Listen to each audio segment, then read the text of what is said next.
came back and you talked about it. I see why this child is struggling when I saw.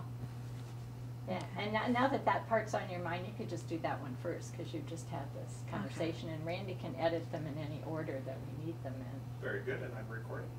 Okay. All right.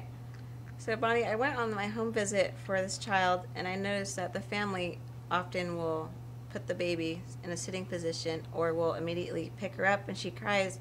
So I'm trying to figure out how to transition this infant into our program with our philosophy of we don't put babies on their backs, or we don't put babies in any position they can't put themselves into. I think Let's stop and just do that again, because that was great. That was great. Okay, try to remember that. Yeah. That's okay. Okay. Okay, so Bonnie, I went on my home visit for this child, and I noticed that the family positions the baby in a sitting position and will often pick the baby up as soon as she starts crying.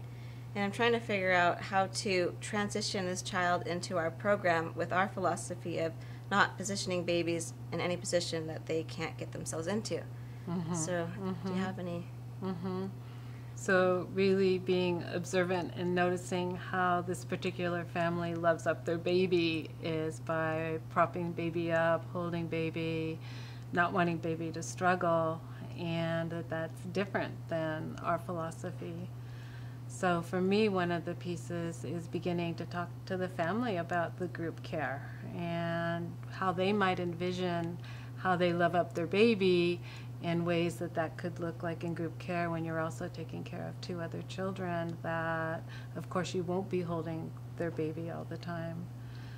So I would include the family. I would also look at watching the baby and what the baby struggles with when the baby's lying down, and appreciating the struggle, and just in check-ins with the family when they come, say, there was a few minutes that your baby was lying on the floor and she was really struggling, and oh my goodness, to see how she let her anger out, and then she started watching the tree and she got taken with watching the leaves, and she has some self-soothing skills that was so delightful to notice with her.